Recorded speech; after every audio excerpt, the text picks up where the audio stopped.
या सखोल विश्लेषणात सर्वांचं स्वागत आहे. आजचा विषय म्हणजे एका अशा महामानवाचा प्रवास आहे ज्यांनी केवळ स्वतःच्या नशिबावर मात नाही केली तर आपल्या देशाचं भविष्यच नव्याने लिहिलं. म्हणजे आपण नेहमी म्हणतो ना की एखादी भव्य वास्तू उभी करण्यासाठी भक्कम पाया लागतो. हो, अगदी बरोबर. भक्कम पाया तर लागतोच. पण ज्या व्यक्तीला समाजाने कायम फक्त आणि फक्त तुटलेल्या विटा दिल्या, त्या व्यक्तीने जगातील सर्वात मोठ्या लोकशाहीचा पाया कसा काय रचला, हा प्रवास खरोखरच थक्क करणारा आहे. नक्कीच. आणि हा प्रवास समजून घेताना एक गोष्ट प्रकर्षाने जाणवते, ती म्हणजे बऱ्याचदा इतिहासाने त्यांना केवळ संविधान निर्माता किंवा एका विशिष्ट वर्गाचे नेते एवढ्या एकाच चौकटीत अडकवून ठेवला आहे. हो, ती एकच ओळख जास्त ठळक केली जाते. अगदी. पण जेव्हा आपण त्या काळातील घटनांचा आणि त्यांच्या विचारांचा बारकाईने अभ्यास करतो तेव्हा लक्षात येतं की ते एक महान अर्थतज्ञ, दूरदृष्टी असलेले समाजसुधारक आणि धोरणी कामगार नेते होते. खरे.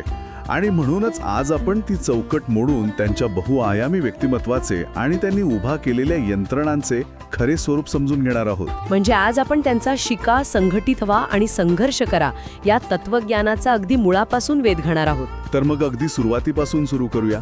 14 एप्रिल 1891 रोजी मध्य प्रदेशातील महू इथे त्यांचा जन्म झाला. त्या काळात महार समाजाला अत्यंत अपमानास्पद वागणूक दिली जात असे हे तर आपल्याला माहीतच आहे. हो, ती परिस्थिती खूपच विदारक होती. पण इतिहासाची पानं उलटावताना एक प्रसंग खरंच अंगावर काटा आणतो. शाळेत वर्गात इतर मुलांसोबत बसायला परवानगी नाही म्हणून स्वतःचं गोणपाट घरून घेऊन जायचं. बापरे, विचार करणंही कठीण आहे. आणि तहान लागली तर शिपाई नाही तर पाणी नाही. म्हणजे शाळेचा शिपाई असेल तरच तो दुरून पाणी ओतणार. हो, आणि तो नसेल तर दिवसभर तहानलेलं राहावं लागायचं. मला एक गोष्ट समजत नाहीये इथे. एवढा टोकाचा अपमान आणि रोजची हेटाळणी सहन करूनही एखादं मूल शिक्षणाकडे कसं काय वळू शकतं?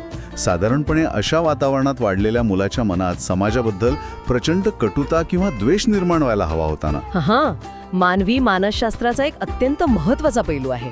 बघ, कटुता निर्माण होणं ही अतिशय नैसर्गिक प्रतिक्रिया असते. पण इथेच त्यांचं वेगळंपण दिसून येतं. या अपमानाने त्यांना निराश करण्याऐवजी त्यांच्यात एक प्रखर जाणीव निर्माण केली. म्हणजे रागाचं रूपांतर एका रचनात्मक ऊर्जेत झालं. अगदी तसंच.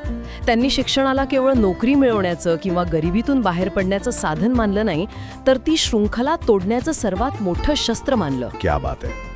म्हणजे ज्ञानाशिवाय पर्याय नाही हे त्यांनी ओळखलं होतं. हो ना.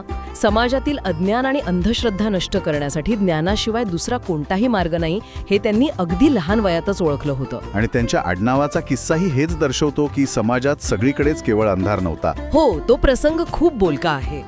त्यांचं मूळ आडनाव सकपाळ किंवा त्यांच्या मूळ गावावरून आंबडवेकर असं होतं.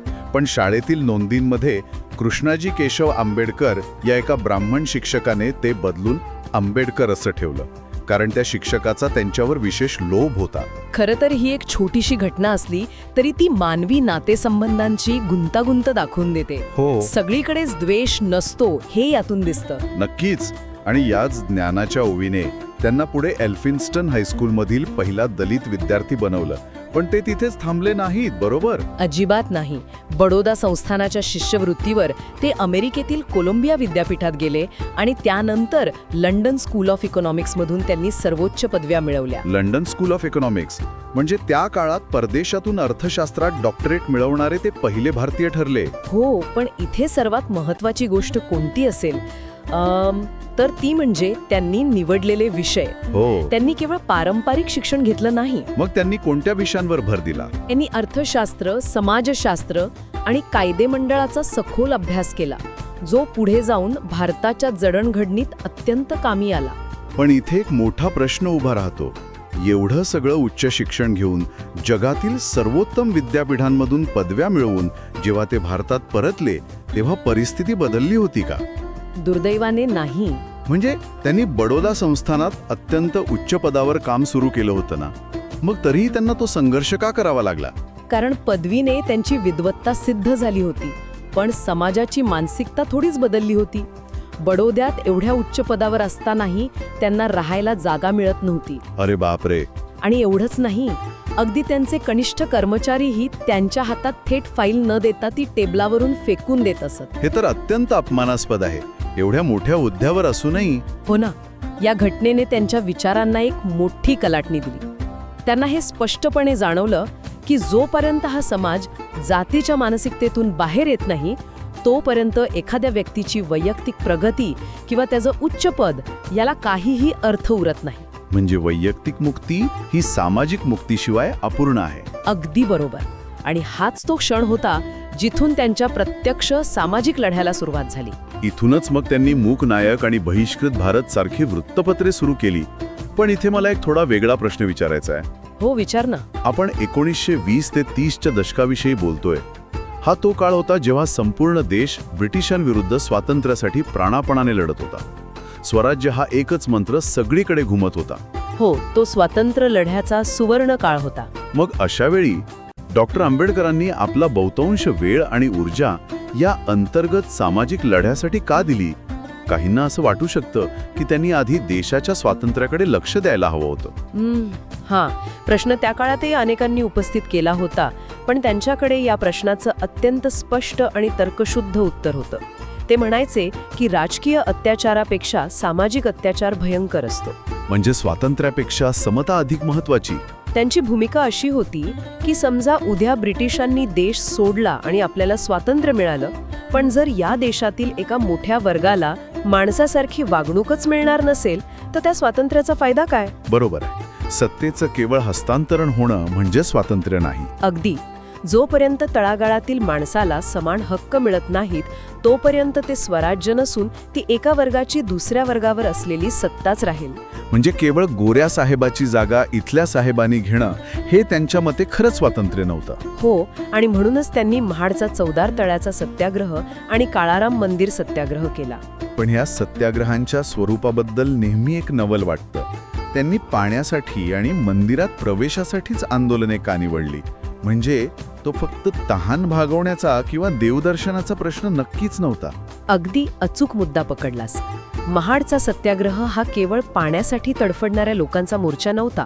तो एक अतिशय सुनियोजित नागरी हक्क लढा होता. म्हणजे तो एक सिम्बॉलिक किंवा प्रतिकात्मक लढा होता. हो, पाणी हे निसर्गाचं एक मूलभूत संसाधन आहे.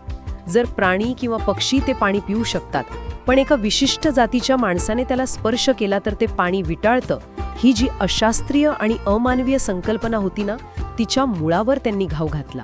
खरंच सार्वजनिक संसाधनांवर सर्वांचा समान अधिकार आहे हे प्रस्थापित करण्यासाठी ती एक अत्यंत शक्तिशाली कृती होती.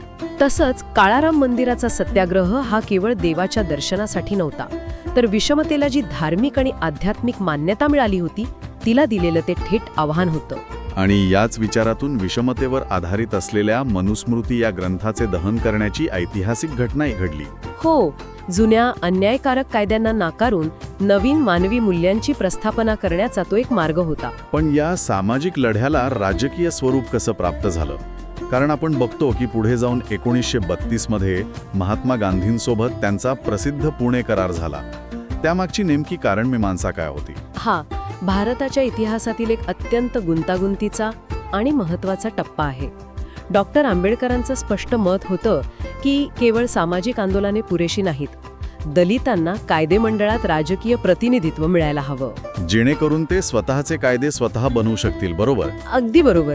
त्यासाठी त्यांनी ब्रिटिशांकडे स्वतंत्र मतदारसंघाची मागणी केली होती. स्वतंत्र मतदारसंघ म्हणजे जिथे केवळ दलित उमेदवार उभा राहील आणि केवळ दलित मतदारच त्याला मतदान करतील. पण यामुळे समाजात कायमची फूट पडेल ही भीती महात्मा गांधींना वाटत होती, हो ना? होय, आणि म्हणूनच गांधीजींनी या विरोधात प्राणांतिक उपोषण सुरू केलं. देशातील वातावरण अत्यंत तणावपूर्ण झालं होतं.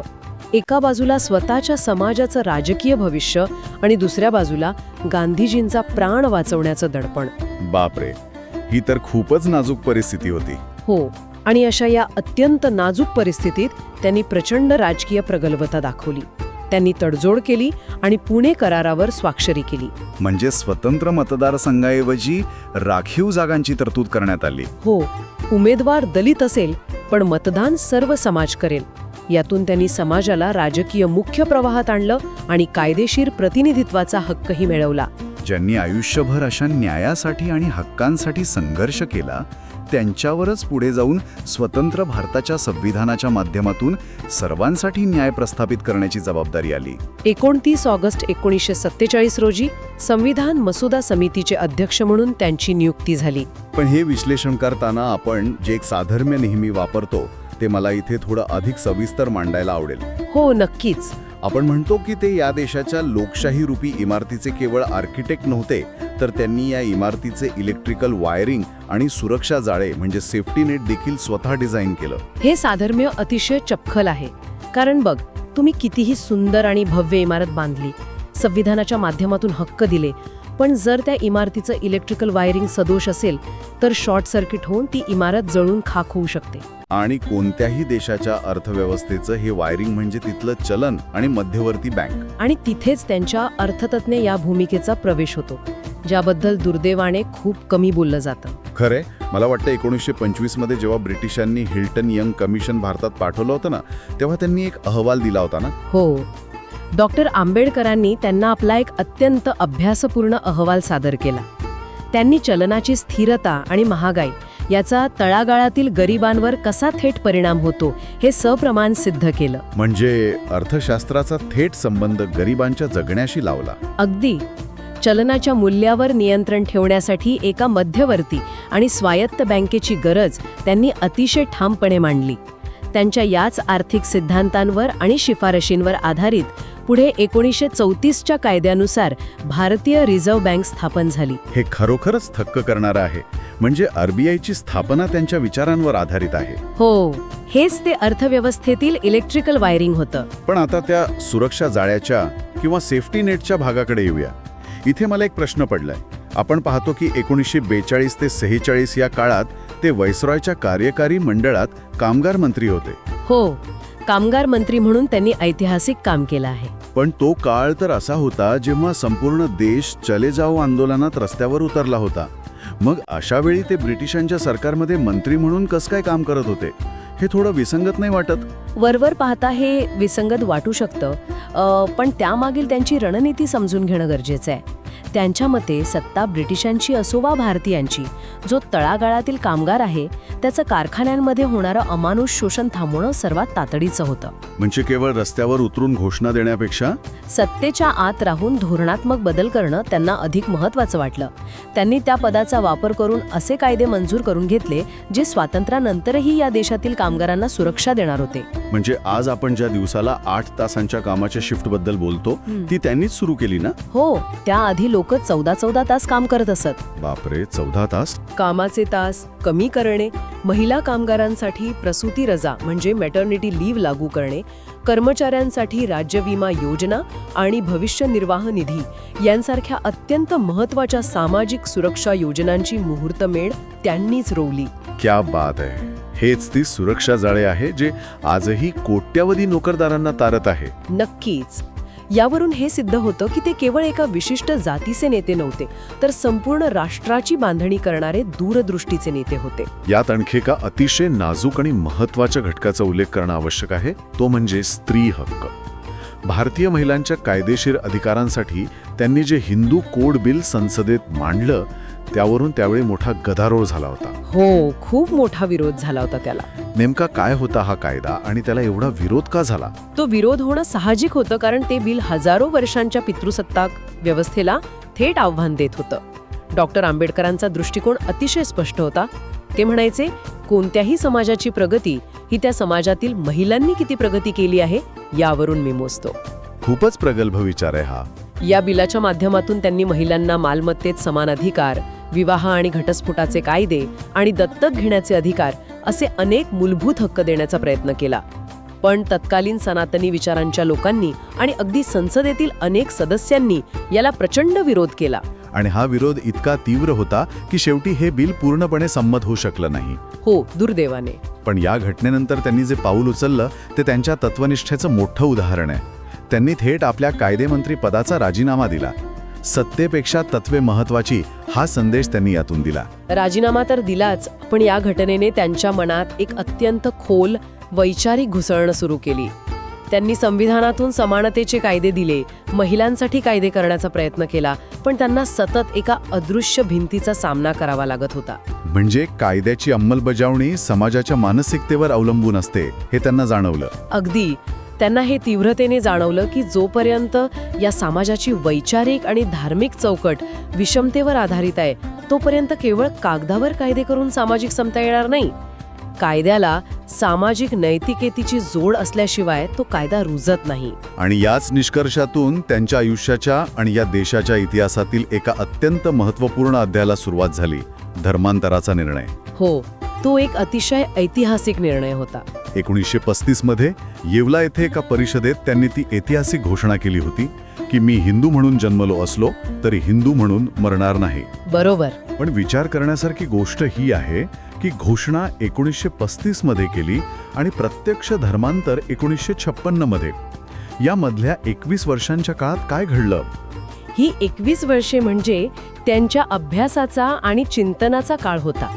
हा निर्णय त्यांनी रागाच्या भरात किंवा भावनेच्या आहारी जाऊन रातोरात घेतलेला नव्हता. म्हणजे त्यांनी पूर्ण अभ्यास करून हा निर्णय घेतला. हो, मानवी मुक्तीसाठी, विशेषतः शोषित वर्गासाठी कोणता मार्ग योग्य राहील याचा त्यांनी जगातील विविध धर्मांचा तुलनात्मक अभ्यास करून शोध घेतला. अखेर 14 ऑक्टोबर 1956 रोजी नागपूर येथे त्यांनी आपल्या लाखो अनुयायांसोबत बौद्ध धर्माचा स्वीकार केला. पण त्यांनी बौद्ध धर्मच का निवडला? इतरही अनेक पर्याय त्यांच्या समोर होते. कारण त्यांनी धर्माकडे केवळ ईश्वराची भक्ती करण्याचा मार्ग म्हणून पाहिले नाही, तर माणसाने माणसाशी कसं वागावं याचा नैतिक आधार म्हणून पाहिलं. त्यांच्या मते बौद्ध धर्म हा प्रज्ञा, करुणा आणि समता यावर आधारित असलेला एक अत्यंत वैज्ञानिक आणि विवेकनिष्ठ धर्म होता. अगदी बरोबर. एका मोठ्या मानसिक आणि सामाजिक गुलामगिरीतून त्यांनी स्वतःला आणि आपल्या अनुयायांना कायमचे मुक्त केले. हा केवळ धर्मबदल नव्हता, तर तो एक सांस्कृतिक आणि मानसिक विद्रोह होता.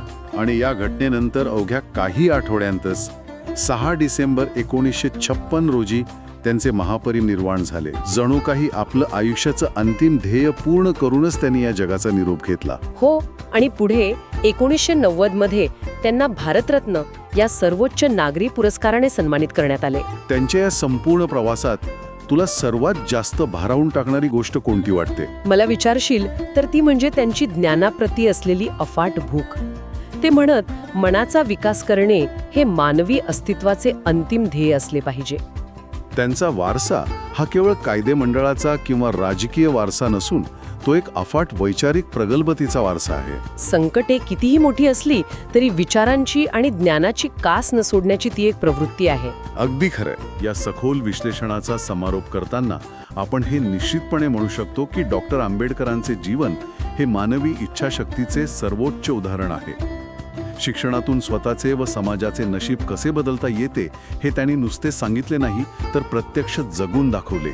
हो, आणि शिक्षण हे वाघिणीचे दूध आहे आणि जो ते प्राशन करेल तो गुरगुरल्याशिवाय राहणार नाही, हा त्यांचा विचार आजही तितकाच जिवंत आणि ऊर्जा देणारा आहे. आणि म्हणूनच त्यांनी दिलेला शिका, संघटित व्हा आणि संघर्ष करा हा मंत्र आजच्या काळातही अत्यंत समर्पक आहे. हा इतिहास केवळ पुस्तकात वाचून बाजूला ठेवण्यासाठी नाहीये. नक्कीच नाही. आजच्या जगात जिथे कुठे अन्याय होत असेल तो ओळखण्याची दृष्टी मिळवणे आणि त्यावर मात करण्यासाठी सतत स्वतःला ज्ञानाने समृद्ध करत राहणे, हा खरा धडा आपण त्यांच्याकडून घेणे अपेक्षित आहे. स्पष्ट होते.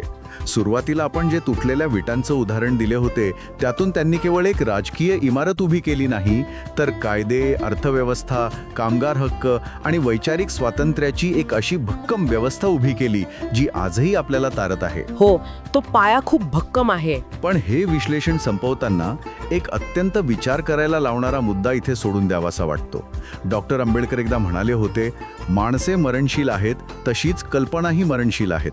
जशी झाडाला पाण्याची गरज असते तशीच एखाद्या कल्पनेला प्रसाराची गरज असते, अन्यथा दोन्ही सुकतात आणि मरून जातात. खूपच सखोल विचार आहे हा. आजच्या या धावपळीच्या, माहितीच्या महापुरात आणि केवळ वरवरचे विचार मांडण्याच्या या जगात आपण बाबासाहेबांच्या कोणत्या अशा कल्पनांना किंवा विचारांना पाणी देण्यास विसरत आहोत ज्या मरून जाण्याचा धोका निर्माण झाला आहे? समता, बंधुत्व की ती सतत प्रश्न विचारणारी वैचारिक प्रगल्भता, यावर ऐकणाऱ्या प्रत्येकाने नक्की विचार करायला हवा.